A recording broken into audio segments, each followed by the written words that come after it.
أعوذ بالله من الشيطان الرجيم. بسم الله الرحمن الرحيم. وجاء من أقصى المدينة رجل يسعى قال يا قوم اتبعوا المرسلين اتبعوا من لا يسألكم أجرا وهم مهتدون. وما لي لا أعبد الذي فطرني وإليه ترجعون.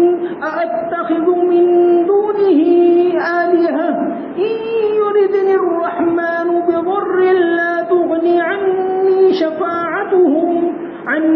شفاعتهم شيئا ولا ينقذون. إني إذا لفي ضلال مبين. إني آمنت بربكم فاسمعون.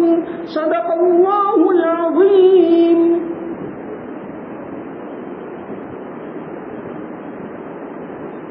شہر کے پرلے علاقے سے ایک شخص دوڑتا ہوا آیا اور اس نے کہا اے میری قوم کے لوگوں، ان رسولوں کا کہنا مان لو، ان لوگوں کا کہنا مان لو جو تم سے کوئی اجرت نہیں مانگ رہے اور وہی صحیح راستے پر ہیں. اور بھلا میں اس ذات کی عبادت کیوں نہ کروں جس نے مجھے پیدا کیا ہے اور اسی کی طرف تم سب کو واپس بھیجا جائے گا. بھلا کیا اسے چھوڑ کر میں ایسوں کو معبود مانوں کہ اگر خدائے رحمان مجھے کوئی نقصان پہنچانے کا ارادہ کر لے تو ان کی سفارش میرے کسی کام نہ آئے اور وہ مجھے چھڑا سکے؟ اگر میں ایسا کروں گا تو یقیناً میں کھلی گمراہی میں مبتلا ہو جاؤں گا. میں تو تمہارے پروردگار پر ایمان لا چکا، اب تم بھی میری بات مان لو. آخر کار بستی والوں نے اس کو قتل کر دیا اور اللہ تعالی کی طرف سے اس سے کہا گیا کہ جنت میں داخل ہو جاؤ. اس نے جنت کی نعمتیں دیکھ کر کہا کاش میری قوم کو معلوم ہو جائے. یہاں ایک تاریخی واقعہ بیان کیا گیا ہے سورہ یاسین کے اندر. واقعہ یہ ہے کہ حضرت عیسیٰ علیہ السلام نے اپنے 2 آدمیوں کو، اپنے 2 حواریوں کو، اپنے 2 صحابہ تبلیغ کے لیے بھیجا انطاکیہ نام کی بستی میں. پھر ضرورت پیش آئی تو ایک اور آدمی کو بھیجا، لیکن انہوں نے ماننے سے انکار کر دیا بلکہ سرکشی کرنے لگی، ان کے ساتھ زیادتی کرنے لگی. اب ایسا واقعہ پیش آیا کہ انہوں نے ارادہ کیا کہ ان کو قتل کر دیں، ان پیغمبر کے بھیجے ہوئے افراد کو، صحابہ کو قتل کر دیں. اس کا ارادہ کیا. ایک آدمی کو پتا چلا جو ان پر ایمان لایا تھا، جس کا نام کتابوں کے اندر لکھا ہے حبیب نجار. نجار کے معنی بڑھئی، کارپینٹر، سدھار تھا وہ، تو حبیب نجار. وجاء من اقصى المدینۃ رجل یسعى، شہر کے کنارے سے ایک آدمی دوڑتا ہوا ہے. یہ حبیب نجار تھا. جب پتا چلا، جیسے جو لوگ سرکشی پر اتر آتے ہیں، اب اس کے بعد وہ کسی چیز کو نہیں دیکھتے. اللہ کے نبی صلی اللہ علیہ وسلم کو بھی قتل کرنے کی کوشش کی تھی مکہ والوں نے، اللہ تعالیٰ نے حفاظت کی. حضرت عیسیٰ علیہ السلام کو بھی قتل کرنے کی کوشش کی. حضرت موسیٰ علیہ السلام اور حضرت زکریا علیہ السلام، حضرت یحییٰ علیہ السلام نیک کام کریں، اچھے کام کریں تو پھر بدلہ بھی دنیا والے اس طرح دیتے ہیں، تو ان کو قتل کرنے کی کوشش کی. جب یہ کوشش کی تو ایک آدمی یعنی یہ حبیب نجار وجاء من اقصى المدینۃ رجل یسعى، دوڑتا ہوا آیا. من اقصى المدینۃ، اقصا کے معنی کنارہ، شہر کے باہر کے کنارے پر وہ رہتا ہوا ہوگا تو دوڑتا ہوا آیا. یسعى کے معنی دوڑنا. اب یہاں 2 مطلب ہو سکتے. دوڑنے کا مطلب ایک ہوتا ہے کہ ایک دم پتہ چلا تو دوڑ کر آئے، یا یہ کہ پورے اہتمام سے آئے.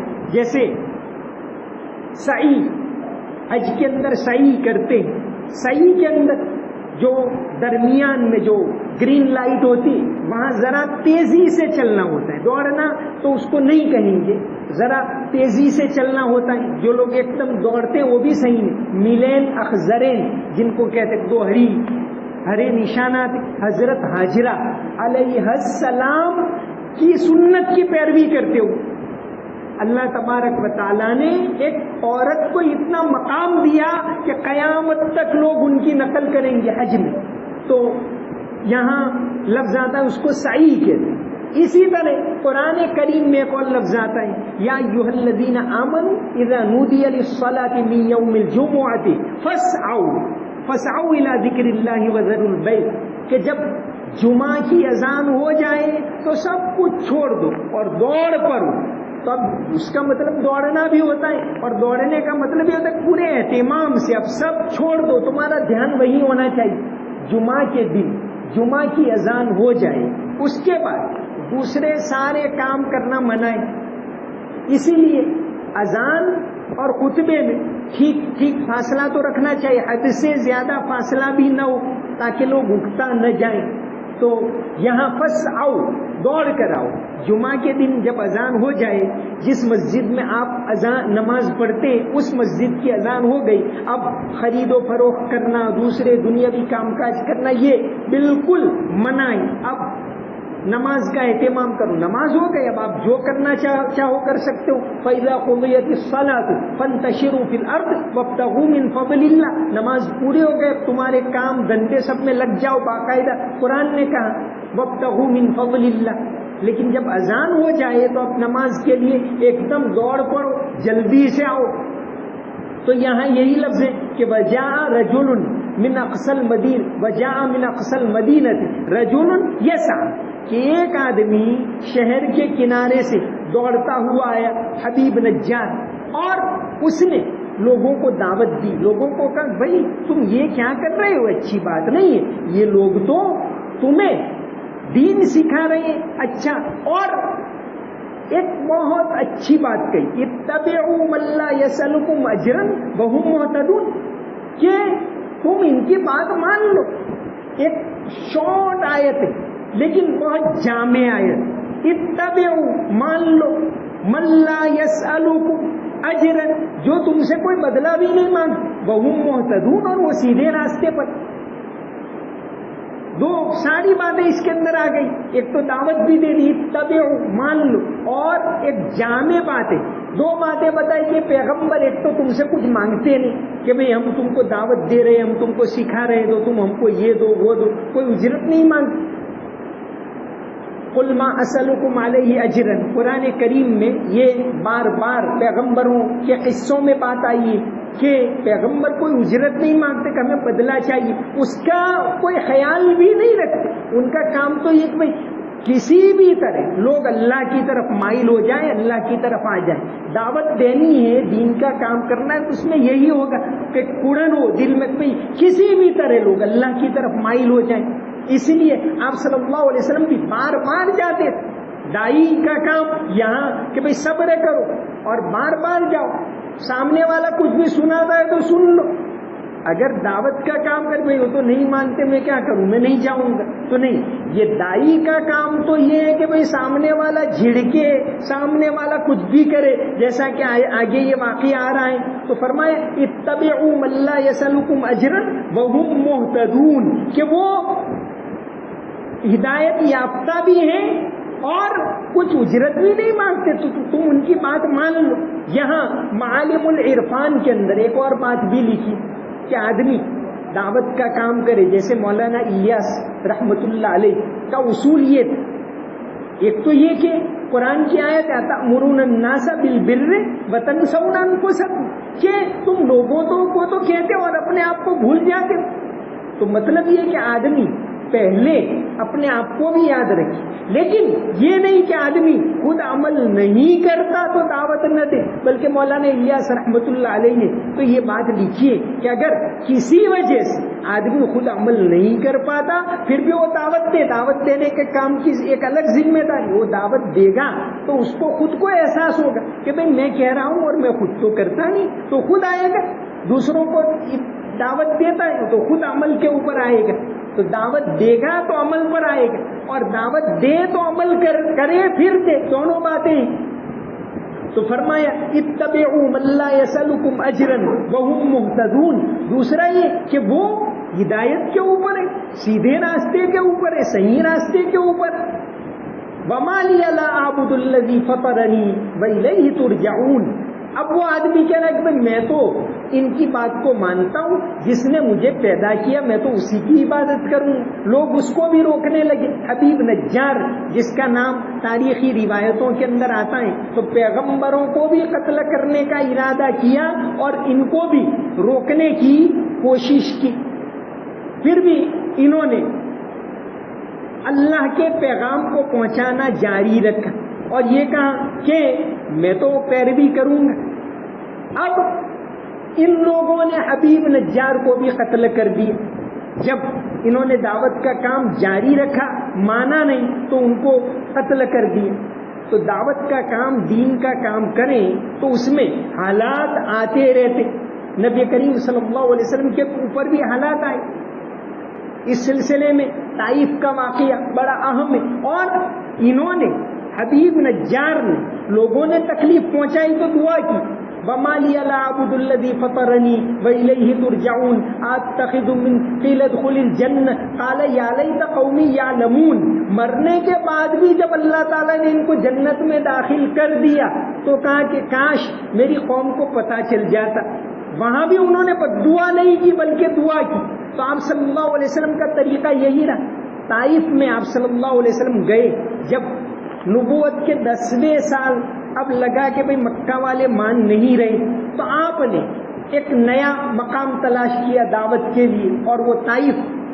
دوسری بات یہ بھی کہ چونکہ آپ کے جو ظاہری طور پر مددگار، خاص طور سے ایک تو حضرت خدیجہ رضی اللہ عنہا اور حضرت ابو طالب، یہ آپ کے ظاہری مددگار تھے. حضرت ابو طالب آپ کے سرپرست تھے، آپ کے چچا تھے. اب یہ بھی دنیا سے چلے گئے تو اب بہت زیادہ پریشانی ہوئی. اب کیا کریں؟ تو آپ صلی اللہ علیہ وسلم طائف کا سفر کیا اور طائف میں جا کر دعوت دی. وہاں بھی لوگوں نے مانا نہیں بلکہ آپ صلی اللہ علیہ وسلم کو تکلیف پہنچائی. آپ صلی اللہ علیہ وسلم کی ذاتی زندگی میں یہ انتہائی سنگین واقعہ ہے. پھر بھی آپ صلی اللہ علیہ وسلم نے بد دعا نہیں دی بلکہ آپ نے دعا کی اللہم اہد قومی فإنہم لا یعلمون. ایک شاعر حفیظ جالندری، ویسے انہوں نے پڑوسی ملک کا جو نیشنل اینتھم ہے، راشٹر گیت، وہ حفیظ جالندری نے لکھا ہے. بڑے مشہور شاعر ہیں. انہوں نے پوری اسلامی تاریخ شاعری کے اندر لکھی، شاہنامہ اسلام. اس میں طائف کا واقعہ بہت شاندار طریقے سے بہت لمبا چوڑا لکھا ہے کہ حضرت زید رضی اللہ عنہ کو لے کر آپ صلی اللہ علیہ وسلم گئے طائف میں، اور وہاں یہ لوگوں نے تکلیف پہنچائی تو آپ صلی اللہ علیہ وسلم نے دعا نہیں کی بلکہ دعا کی. اس کو انہوں نے لکھا ہے کہ جہالت نے ہی رکھا ہے صداقت کے خلاف ان کو، بیچارے بے خبر انجان ہیں کر دے معاف ان کو. دعا مانگی الہی قوم کو چشم بصیرت دے، الہی رحم کر ان پر انہیں نور ہدایت دے. فراخی ہمتوں کو روشنی دے ان کے سینوں کو، کنارے پر لگا دے ڈوبنے والے سفینوں کو. الہی فضل کر کوثر طائف کے مکینوں پر، الہی پھول برسا پتھروں والی زمینوں پر. بہت دل کو ہلا دینے والے انداز کے اندر انہوں نے لکھا ہے. تو یہاں بھی دعوت دی حبیب نجار نے اور ان نبی کے بھیجے ہوئوں نے. تو لوگوں نے تکلیف پہنچائی. یہ واقعہ ہے کہ بھئی آدمی ثابت قدمی کے ساتھ دین کے اوپر جمع رہے. ہاں تکلیف آئے، ایک ہے عزیمت اور ایک ہے رخصت. عزیمت یہ انہوں نے عزیمت پر عمل کیا کہ جائے جو بھی ہو جائے میں دین کے اوپر ڈٹا رہوں.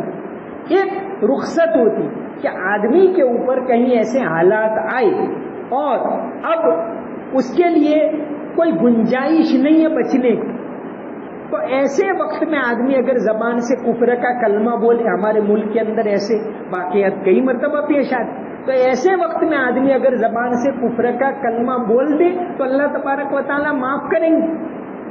جیسا کہ حضرت عمار ابن یاسر رضی اللہ عنہ کا واقعہ آتا ہے. ایک مرتبہ مکہ میں شروع میں چند لوگ مسلمان ہوئے تھے، ان میں سے ایک یہ تھے عمار ابن یاسر، غریب لیکن بڑے اللہ والے. تو ان کو پکڑا کافروں نے، بڑی سزائیں دیتے تھے. ایک مرتبہ تو پکڑا اور پکڑ کر میمون کے کنویں کے اندر لٹکایا اور کہا کہ ایسے الفاظ بولو تو نکالیں گے ورنہ تم کو مار ڈالیں گے. تو بیچارے مجبوراً ایسے کفریہ الفاظ بولے. اب جب ان کو نکالا اس کے بعد گئے آپ صلی اللہ علیہ وسلم کے پاس، حضور میں ہلاک ہو گیا، مجھ سے غلطی ہو گئی. آپ نے پوچھا کیا ہوا؟ تو کہا کہ میں اس طرح مجبور تھا تو ایسے الفاظ میں نے بولے. آپ نے پوچھا کہ اس وقت تیرے دل میں کیا تھا؟ کہا کہ میرے دل میں تو اللہ اور اس کے رسول پر ایمان تھا. آپ نے فرمایا ان عادو فعود، اگر دوسری مرتبہ بھی ایسا واقعہ پیش آئے تو اسی طرح اپنا بچاؤ کر لینا، ایسا آپ نے فرمایا. اسی کے اوپر قرآن کریم کے وہ آیتیں کہ الا من اکرہ وقلبہ مطمئن بالایمان، وہ اسی کے اوپر اتری. لیکن آدمی اگر عزیمت پر عمل کرے کہ میں تو ایمان کے اوپر ڈٹا رہوں گا تو پھر یہ اور زیادہ ثواب کا کام. آدمی ایسے وقت میں اپنا بچاؤ کر سکتا ہے، قرآن میں بھی اس کی تعلیم ہے، حدیث میں بھی. لیکن اگر عزیمت کے اوپر عمل کرے تو زیادہ اچھی بات ہے. تو وما لی لا اعبد الذی فطرنی والیہ ترجعون، انہوں نے جب یہ یہاں سے 23واں پارہ شروع ہوتا ہے، 22 پارے ختم ہوئے اور 23واں پارہ شروع ہوتا ہے. اور یہ قرآن کریم کی ایک تو پاروں کی ترتیب، ایک ہے منزل کی ترتیب. قرآن کی 7 منزل، ایک صورتیں تو 114 ہیں، تو آپ صلی اللہ علیہ وسلم کے زمانے سے بالکل طے شدہ ہے.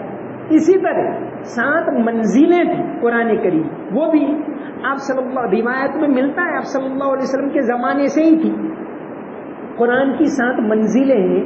اور چونکہ بعض صحابہ کرام اہتمام کرتے تھے کہ 7 دنوں میں قرآن ختم کریں، تہجد میں یا اور وقت میں، بعض تو تہجد میں 7 دنوں میں ایک ایک منزل پڑھتے تھے، 7 حصے تو پورا کرتے تھے. وہ ان کو ایسا شوق تھا، قرآن کے ساتھ لگاؤ تھا. تو قرآن کی جو 7 منزلیں، 114 صورتوں کی 7 منزلیں، 7 منزلوں کے اندر ترتیب یہ ہے کہ پہلی منزل میں 4 صورتیں.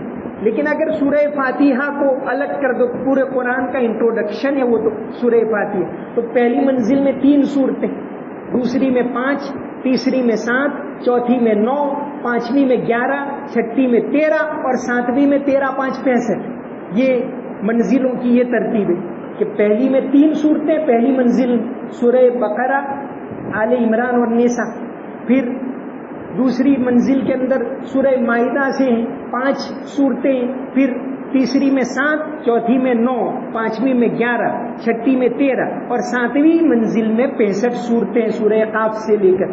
تو اس طرح صحابہ کرام الگ الگ حصے کر کے، جو لوگ شوق رکھتے ہوں تو یہ صحابہ کرام کا ایک طریقہ بھی اس طرح پڑھا کر اس کو یاد، 7 منزلوں کو یاد رکھنے کا ایک طریقہ کہ کون سی کس صورت سے شروع ہوتی. تو اس کے لیے فمی بشوقی ایک جملہ بنایا ہے، فمی بشوقی. فا یعنی فاتحہ، پہلی منزل سورہ فاتحہ سے شروع ہوتی. دوسرا ہے میم یعنی سورہ مائدہ سے. فمی تیسرا یا ہے سورہ یونس سے. چوتھی با بنی اسرائیل بشوقی. پانچواں شین، 5ویں منزل سورہ شعراء سے شروع ہوتے. اور چھٹی واو والصافات. اور 7ویں منزل بشوقین قاف، تو سورہ قاف سے سورہ ناس تک 7ویں منزل ہے. تو یہ منزل کی ترتیب یہ تو آپ صلی اللہ علیہ وسلم کے زمانے سے تھی. رہی بات پاروں کی ترتیب، رکوع 540 رکوع ہیں قرآن کریم کے اندر اور 6236 آیتیں. تو رکوع کی جو ترتیب ہے وہ بھی کچھ بعد صحابہ کرام کے دور میں آئی، اور یہ پاروں کی ترتیب ہے بہت بعد میں آئی. پاروں کی ترتیب نہ آپ صلی اللہ علیہ وسلم کے زمانے میں 30 حصے، یہ نہ آپ صلی اللہ علیہ وسلم کے زمانے میں تھے، نہ صحابہ کے زمانے میں تھے، نہ تابعین کے زمانے میں تھے، نہ تبع تابعین کے زمانے. بعد کے لوگوں نے سہولت کے لیے کوئی 30 دن کے اندر قرآن ختم کر سکے تو 30 حصے کر دی، لیکن چونکہ امت نے اس کو قبول کر لی، پوری امت کا اس کے اوپر اجماع ہو گئے، بہت سی چیزیں ایسی ہوتی امت اس کو اپنا لے، اب وہ رائج ہو جاتا ہے۔ جیسے بھی غلامی، شروع دور میں غلامی تھی، اب پوری امت نے اجماع کر لیا کہ اب قرآن کے اندر وہ آیتیں ہیں، حدیث میں بھی وہ باتیں ہیں، لیکن اب امت نے اجماع کر لیا کہ اب دنیا سے غلامی ختم ہو گئی تو ختم ہو گئی۔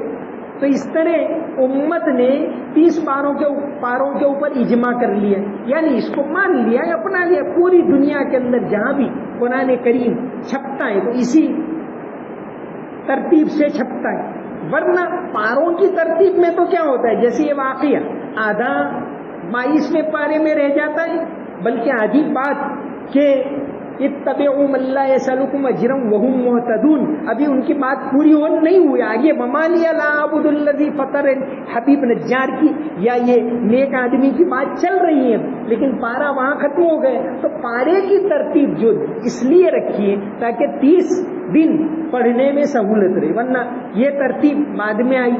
اعراب زبر زیر پیش یہ ترتیب بھی بعد میں آئی، شروع میں زبر زیر پیش نہیں، جیسے اردو زبان ہوتی ہے اس میں کوئی زبر زیر پیش نہیں ہوتی، لیکن ہم لوگ پڑھ لیتے اردو، اس میں کوئی ضرورت نہیں پڑتی۔ تو عربی جو اخبار کی زبان وہ ایسی ہے، اس میں کوئی زبر زیر پیش کچھ نہیں ہوتا۔ اخباروں عربی میگزین چھپتے اس میں یہ نہیں ہوتا، لیکن قرآن میں اس لیے رکھا کہ بھائی اس کو ساری دنیا والوں کو پڑھنا ہے، ان کو بھی پڑھنا ہے جو عربی جانتے نہیں، تو وہ لوگ تو کچھ سمجھ نہیں پائیں گے۔ تو اس کے لیے حجاج ابن یوسف کے زمانے میں قرآن میں اعراب لگائے گئے۔ حجاج ابن یوسف کے یہ تو بڑا ظالم تھا ایسا کہا جاتا ہے، لیکن ان کے اچھے کاموں میں سے ایک کام یہ ہے کہ انہوں نے قرآن کریم کے اندر اعراب لگائے، زبر زیر پیش یہ ان کے زمانے میں لگایا گیا، رکوع کی ترتیب، پاروں کی ترتیب، یہ سب بعد میں۔ اصل جو قرآن کریم ہے آپ صلی اللہ علیہ وسلم کے زمانے اس میں تو 114 سورتیں تھیں، اور اس کے بعد 7 منزلیں صحابہ کرام نے 7 حصے کیے تھے پڑھنے کے لیے۔ تو یہاں سے 23واں پارہ شروع ہوتا ہے، اور یہ 5ویں منزل کی آخری سورت سورہ یاسین پر 5ویں منزل ختم ہوتی ہے۔ اب اس کے بعد جو سورہ صافات آتی ہے اس سے قرآن کی 6ویں منزل شروع ہوتی ہے۔ تو یہاں فرمایا وما لی لا اعبد الذی فطرنی والیہ ترجعون، یہ آدمی اب اس کو بھی قتل کر دیا گیا، شہید کر دیا گیا، اور اللہ تبارک و تعالیٰ نے ان کو فوراً جنت میں داخل کیا۔ قیل ادخل الجنہ، تو انہوں نے کہا قال یا لیت قومی یعلمون، کہ کاش وہ قوم کو یہ خبر پہنچتی کہ اللہ تعالیٰ ایمان لانے پر ایسا اچھا بدلہ دیتے ہیں، یا لیت قومی یعلمون۔ ایسا ہی واقعہ آتا ہے صحابہ کرام کے زمانے میں، ایک واقعہ پیش آیا بیر معونہ کا واقعہ، جس کو کہ سن ہجری 4 کے اندر پیش آیا۔ نجد کا سردار آپ صلی اللہ علیہ وسلم کے پاس آئے دھوکے سے، ابو برا عامر ابن مالک نجدی آپ صلی اللہ علیہ وسلم کے پاس آئے اور کہاں سب اچھی باتیں کی، 2 گھوڑے ہدیے میں دیے، 2 اونٹ دیے، اور سب باتیں کہا کہ بھئی اگر نجد میں آپ کچھ لوگوں کو بھیجو تو سارے لوگ ایمان لے آئیں، ایسی امید ہے۔ تو آپ صلی اللہ علیہ وسلم نے 70 لوگوں کو بھیجا، 70 لوگوں کو، جاؤ بھائی یہ امید ہے، ہمارا کام تو یہی۔ گئے، اب ان کو 70 میں سے 68 لوگوں کو وہاں دھوکے سے شہید کر دیے، 2 ہی وہاں سے بچ کر آئے تھے، عمرو ابن امیہ اور کعب ابن زید، 2 واپس آ سکے، باقی سب کو شہید کر دیے۔ تو اس وقت منذر ابن عمرو جو قافلے کے ایک اہم ذمہ دار تھے، انہوں نے جب ان کو شہید کیا گیا اس وقت ایک دعا کی تھی، بلغوا قومنا فقد لقینا ربنا فرضی عنا فرضینا عنہ، کہ ہماری قوم کو اگر ان لوگوں کو کوئی خبر پہنچا دے ہماری قوم کو کہ ہم اللہ تبارک و تعالیٰ کے یہاں پہنچ گئے، ہم کامیاب ہو گئے، ہم اللہ سے راضی ہو گئے، اللہ ہم سے راضی ہو گئے۔ تو اسی طرح یہ حبیب نجار نے جب ان کو شہید کر دیا، اگر جنت میں گئے تو وہاں سے بھی قرآن کریم کہتا ہے کہ انہوں نے کہا کہ قال یا لیت قومی یعلمون بما غفر لی ربی وجعلنی من المکرمین، کہ اللہ تبارک و تعالیٰ نے مجھے کتنا اونچا مقام دیا، یہ اگر کاش اس قوم کو یہ بات پہنچ جاتی. تو دائی ہمیشہ وہ کسی کے ساتھ الجھتا بھی نہیں ہے, کسی کے ساتھ مخالفانہ برتاؤ بھی نہیں کرتا. اس کا تو جذبہ ایک ہی ایک پہ اللہ کی بات پہنچ جائے. اس واقعے سے دعوت کا ایک صحیح طریقہ سمجھ میں آتا ہے. دوسری بات یہ بھی سمجھ میں آتی ہے کہ بھئی تکلیف آئے تو انسان گھبرائے نہیں. تن دیے باد مخالف سے نہ گھبرا اے عقاب, یہ تو چلتی ہے تجھے اونچا اڑانے کے لیے کہ اگر ہوا سخت چلے تو جو شاہین پرندہ ہوتا ہے وہ اور زیادہ اونچائی پر چلا جاتا ہے, ہوا سے بھی اوپر چلا جاتا ہے, اور اس طرح وہ اپنے آپ کا بچاؤ کرتا ہے. شاہین پرندہ علامہ اقبال نے جس کا بار بار تذکرہ کیا ہے اپنی شاعری کے اندر, تو یہ پرندہ یہ سکھاتا ہے. اے پی جے عبد الکلام نے بھی ان کے آپ بیتی ہے اس میں شاہین کی بار بار مثال دی. تو شاہین پرندہ ہوتا ہے, کوئی مشکل آئی اور زیادہ کیا کرو, اپنا کام کرتے رہو. یہ حالات تو دنیا کے اندر اللہ کی طرف سے مقدر ہوں گے تو آئیں گے. تو یہ واقعہ ایک خاص سبق سکھاتا ہے کہ پورے اہتمام کے ساتھ دعوت کے کام میں لگے رہیں. دائی کی ذمہ داری ہے پہنچانا میری زندگی کا مقصد تیرے دین کی سرفرازی, میں اسی لیے مسلمان, میں اسی لیے نمازی. تو یہ واقعہ یہی سبق دیتا ہے. وما علینا الا البلاغ المبین. اللهم صل على محمد وعلى ال محمد وبارك وسلم. رب اغفر وارحم وانت خیر الراحمین. یا اللہ ہمارے گناہوں کو معاف فرما, ہماری کوتاہیوں کو معاف فرما. یا اللہ ایک عشرہ رمضان کا ختم ہو گیا, یا اللہ ایک عشرہ ختم ہو رہا ہے اور یا اللہ ہم نے اس کی قدر نہیں کی. یا اللہ تو نے تندرستی دی, یا اللہ تو نے موقع دیا. یا اللہ ہماری کوتاہیوں کو معاف فرما, ہمارے روزوں کو قبول فرما, تراویح کو قبول فرما, تلاوت کو قبول فرما اور زیادہ توفیق عطا فرما. یا اللہ باقی دنوں کی قدر کرنے کی توفیق عطا فرما. ہماری مغفرت فرما, ہمارے ماں باپ کی مغفرت فرما, جو مرحومین اس دنیا سے چلے گئے ان کی مغفرت فرما. یا اللہ جن علماء نے, جن داعیوں نے, جن مبلغین نے اس شہر کے اندر محنتیں کی, یا اللہ ان تمام کو بھرپور بدلہ عطا فرما. یا اللہ انہیں جنت الفردوس میں اونچا مقام نصیب فرما. یا اللہ انہی کی محنت کی بدولت آج ہم مسجدوں کے اندر بیٹھے ہوئے ہیں, تیرا نام لے رہے ہیں, یا اللہ تیرے کلام کو پڑھ رہے ہیں. یا اللہ انہیں بہترین بدلہ عطا فرما. یا اللہ ہماری کوششوں کو قبول فرما. ملک کے اندر امن و امان, عافیت پیدا فرما. پوری دنیا کے اندر عافیت کے ماحول کو پیدا فرما, سازگار ماحول بنا. یا اللہ عافیت کے ساتھ دین کے اوپر چلنے کی توفیق عطا فرما. اللهم صل علی محمد وعلی ال محمد وبارک وسلم برحمتک یا ارحم الراحمین.